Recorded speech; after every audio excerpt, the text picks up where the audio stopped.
you got the raise. 6 months of grinding, proving yourself, staying late when everyone else bounced at 5.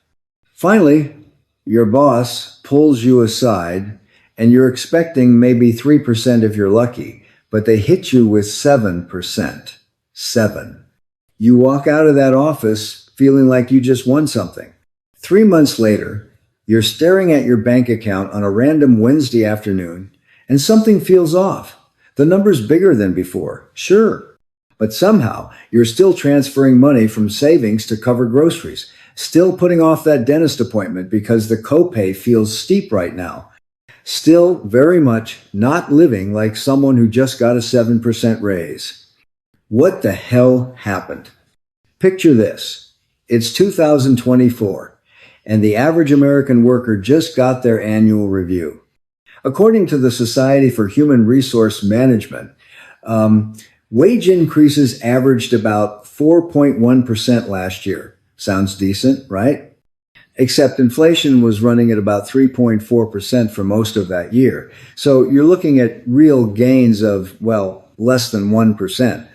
Less than 1% of actual purchasing power increase after a whole year of work. But here's where it gets worse. That's just the average. And averages, they lie like crazy when you're talking about money. Sarah makes $47,000 a year as a marketing coordinator in Phoenix. She got her 4% raise in January of 2024. That's an extra $1,900 a year. Sounds solid until you break it down. After federal taxes at her bracket, Arizona state tax, Social Security, Medicare, and her health insurance premium increase because, of course, it increased. She's seeing maybe an extra $90 per paycheck. $90. Every 2 weeks, her rent went up $120 a month in March. Her car insurance jumped $85 when she renewed in April.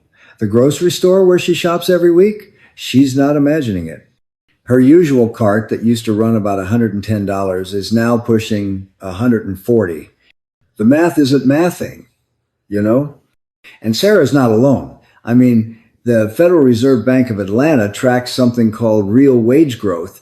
And for most workers in the lower to middle income brackets, real wages have been essentially flat or negative for the past few years when you account for actual living expenses, not just CPI inflation, but like real costs of the stuff you can't avoid buying.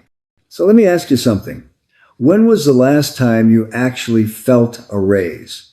Like really felt it in a way that changed your day-to-day life? Because for a lot of people, honestly, the answer is never. Or maybe once, back in 2019 before everything got weird. Here's what nobody tells you about raises. They're designed to keep you in place, not move you forward.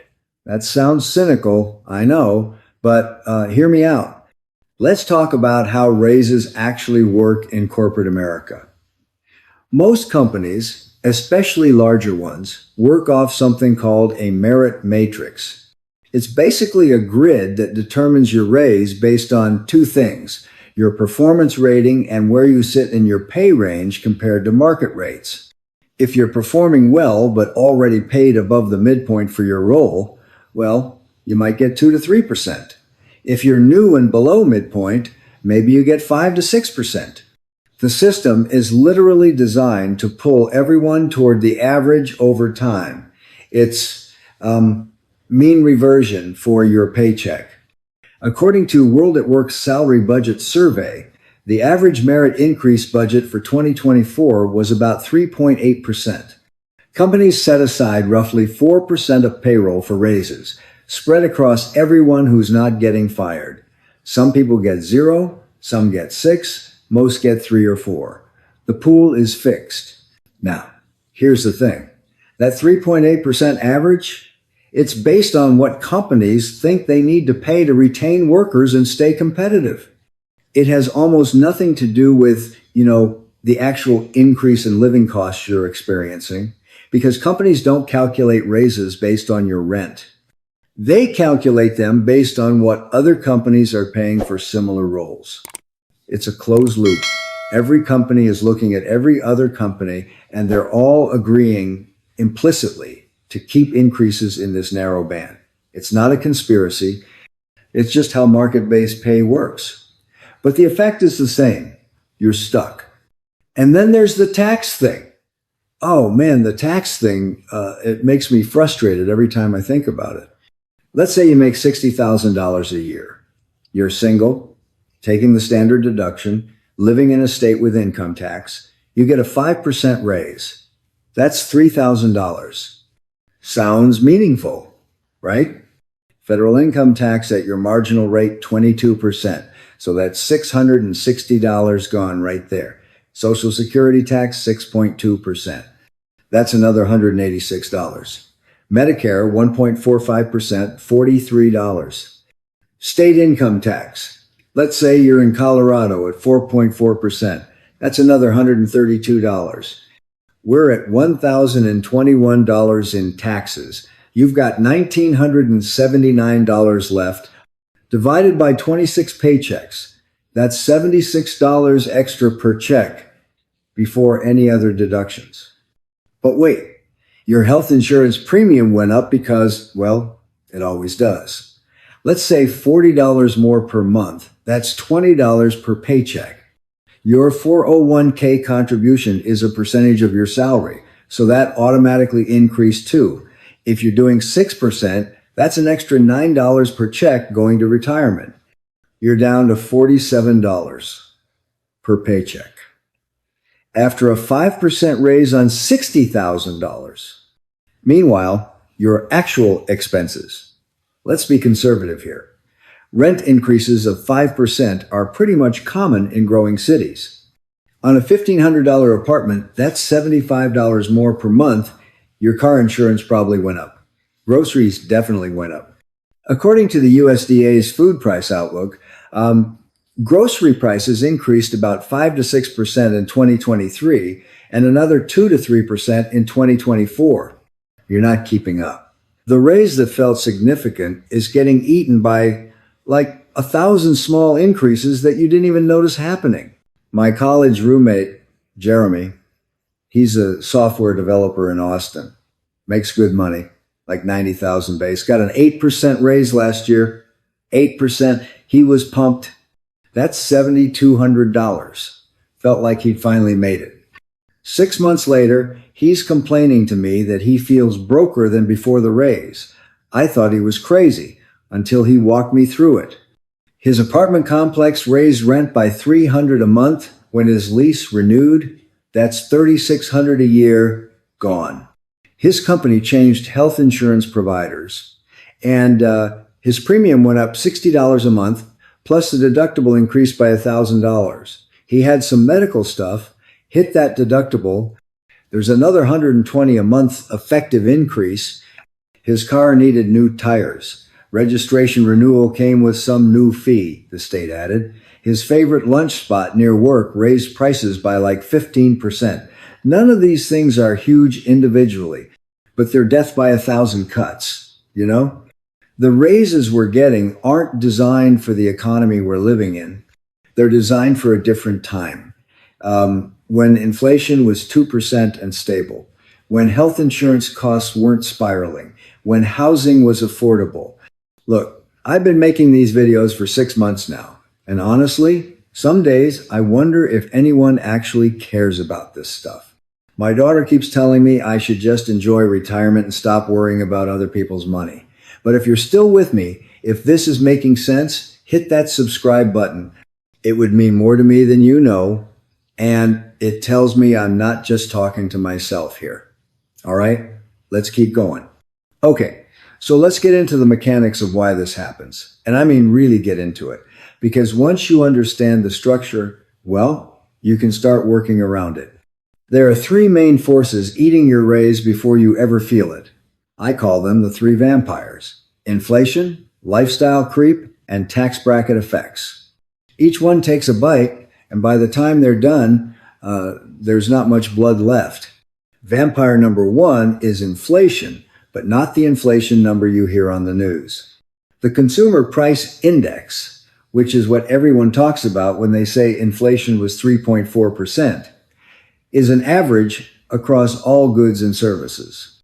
It includes stuff like electronics, which actually get cheaper over time. It includes apparel, which has been relatively stable. But you're not spending most of your money on TVs and t-shirts. You're spending it on housing, food, healthcare, and transportation. And those categories, they've been increasing way faster than headline CPI.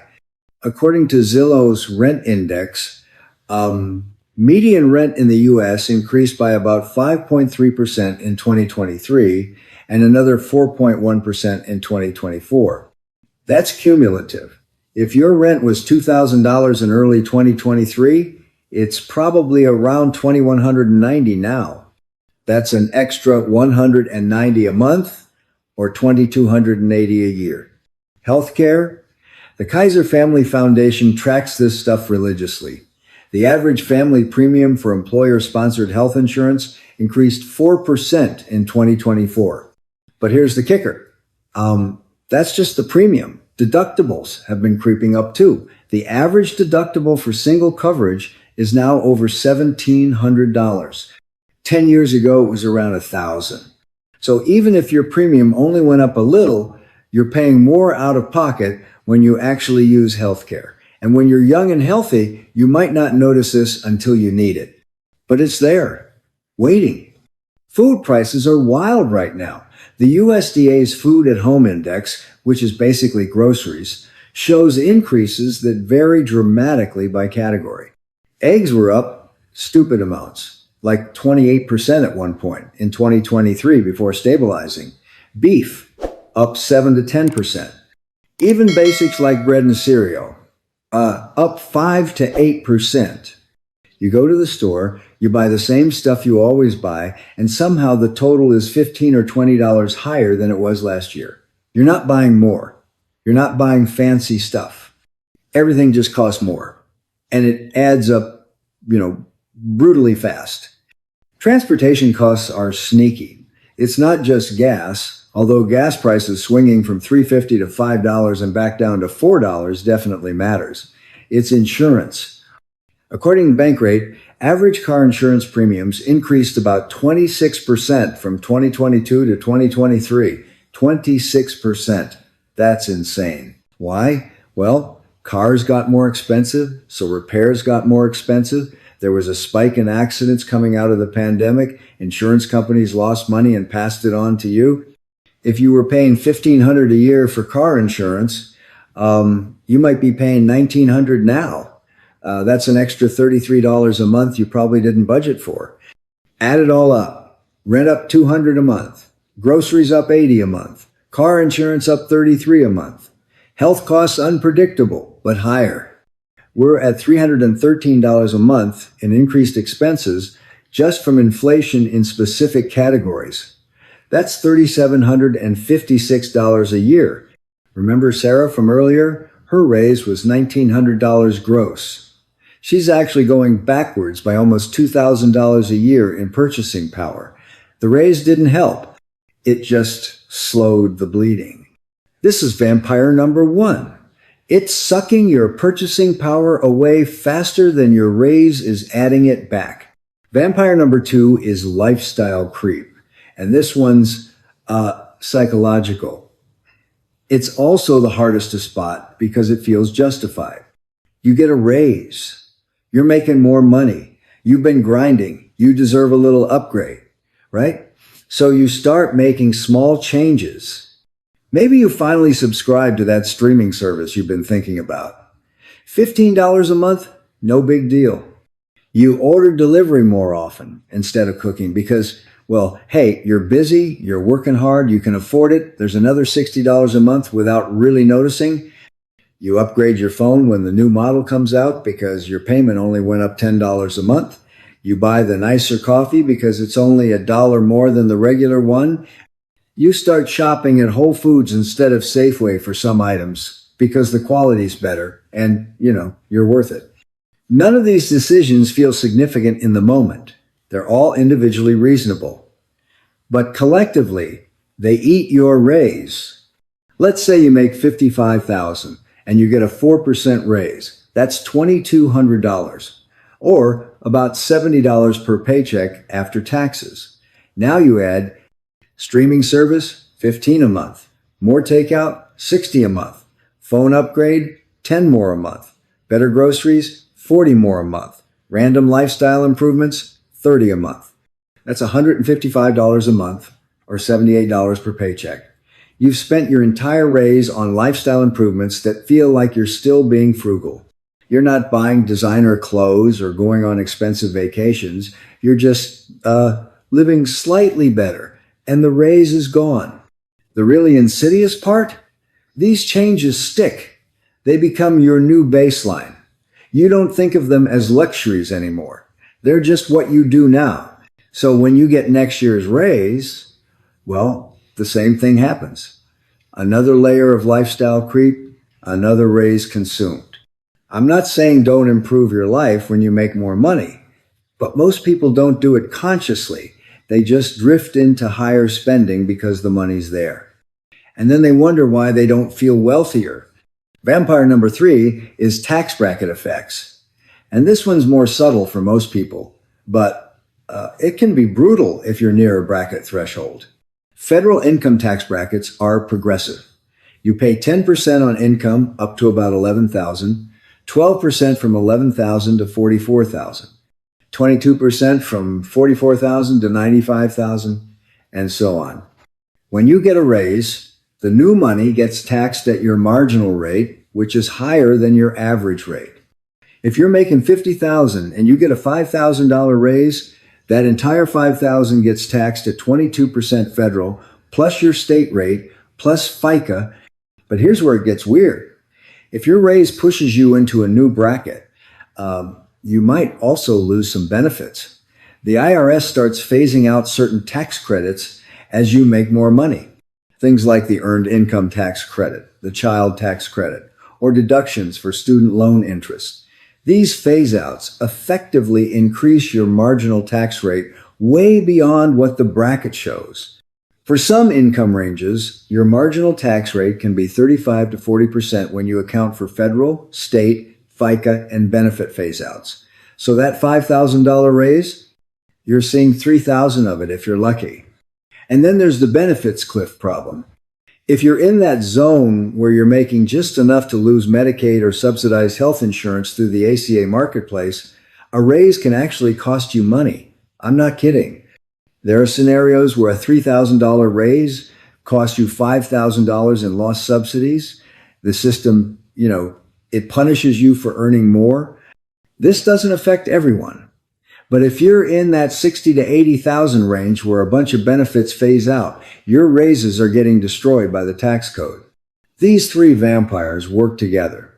Inflation raises your cost of living. Lifestyle creep raises your spending. Taxes take a bigger bite of each additional dollar. And suddenly, a 7% raise feels like nothing. Because mathematically, it is almost nothing after all three take their cut. Real quick, I know I asked for this stuff and it probably feels repetitive, but if you're getting something out of this, hit that subscribe button one more time.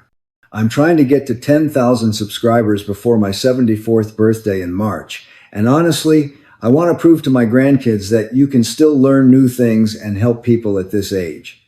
All right, back to the money stuff. All right, so what do you actually do about this? Because I didn't spend all this time explaining the problem just to leave you hanging. First, you got to know your real raise. Not the percentage your boss told you. Your real raise is what hits your bank account after taxes, minus the inflation that's happening to your specific expenses. Here's how you calculate it. Take your new annual salary minus your old annual salary. That's your gross raise. Now run it through a paycheck calculator for your state. I use Smart Assets Calculator. It's free. That'll show you what actually hits your account. Then, track your essential expenses from last year to this year. Not what you think they should be, what they actually are. Rent, insurance, groceries, gas, healthcare. Add up the increases. That's your personal inflation rate. Your real raise is your after-tax raise minus your personal inflation. For a lot of people, well, this number is close to zero or negative. And once you see that in black and white, it changes how you approach money. Second, you need to negotiate better raises. I know, easier said than done, but here's the thing. If you're getting 3 or 4% a year, you're falling behind. You need to be getting 6 to 8% just to keep up, and more if you actually want to build wealth. The best time to negotiate is before you accept a job. Once you're in, you're subject to the merit matrix and the company's salary budget. But when you're being hired, you have leverage. Companies are willing to pay 20 to 30% more for external hires than they'll ever give you in raises as an internal employee. I'm serious. The Bureau of Labor Statistics tracks this. Job switchers see wage gains of about 5 to 7% on average, while people who stay see 3 to 4%. Over a decade, that compounds into massive differences. If you're in a role for more than 3 years without a significant promotion, you're probably leaving money on the table. This doesn't mean you should job hop constantly, but it means you should be having conversations with your manager about career progression and compensation every year. And you should be keeping your resume updated and taking calls from recruiters, even if you're happy. Information is power. Third, and this is going to sound counterintuitive, but you need to save your raises. At least half of any raise should go directly to savings, investments, or debt payoff before you ever see it. I know that sounds impossible if you're already tight on money. But here's the thing. If your raise is getting eaten anyway, and you don't feel it, well, you might as well put it somewhere that'll actually help you. Set up an automatic transfer the day your raise takes effect. Move half the after-tax increase straight to a savings account or investment account. You won't miss it because you weren't spending it consciously anyway. And suddenly you're actually building wealth instead of just, running faster to stay in place. Let's say you make $50,000 and get a 4% raise. That's $2,000 gross, maybe $65 per paycheck after tax. Set up a $32 automatic transfer per paycheck to savings. That's $832 a year you're putting away without thinking about it. Over 5 years, even with no investment returns, that's over $4,000. With modest returns in a basic index fund, it's closer to $5,000. That's real money. That's an emergency fund. That's the difference between being okay and being stuck when your car breaks down. Fourth, you got to fight lifestyle creep actively. The way to do this isn't through willpower. It's through automation and rules. When you get a raise, increase your 401k contribution by 1%. It comes out pre-tax, so you barely notice it, and you're forcing yourself to save for future you. If you weren't maxing your HSA, increase that contribution. Again, pre-tax, barely noticeable. Set rules for new recurring expenses. For me, the rule is for every new subscription or monthly expense I add, I gotta cut one. Netflix replaces Hulu, not supplements it. This forces you to evaluate whether the new thing actually adds value or if you're just spending because you can. And track your spending. I don't mean budget in the traditional sense where you allocate every dollar. I mean just know where your money goes. Use Mint or YNAB or even just a spreadsheet. Once a month, look at your transactions. You'll see the creep happening in real time, and awareness alone will help you course correct. Fifth, and this is the big one, you need to build income streams that aren't tied to your salary, because as long as your only income is your job, you're trapped in this cycle. The only way out is to create wealth that grows faster than inflation without requiring more of your time. This doesn't mean you need to start a business tomorrow. It means you need to invest consistently in assets that compound. The S&P 500 has historically returned about 10% annually before inflation. After inflation, that's around 7% real returns. If you're putting away $500 a month from your raises and other savings, that's $6,000 a year. Over 20 years, At 7% real returns, that's over $260,000 in today's purchasing power. That's wealth. That's not being stuck. That's freedom. But it requires you to start now. Not when you're making more money. Not when things calm down. Now. Because time is the most important factor in compounding, and, well, you can't get it back. Look, I've spent 47 years working in finance, and I've seen this same pattern destroy people's ability to build wealth over and over. If this changed how you see your paycheck, do me a favor and share it with someone who just got a raise and is already feeling disappointed.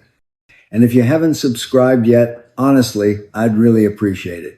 Every subscriber tells me this old guy still has something worth saying. This is Marcus, and I'll catch you in the next one.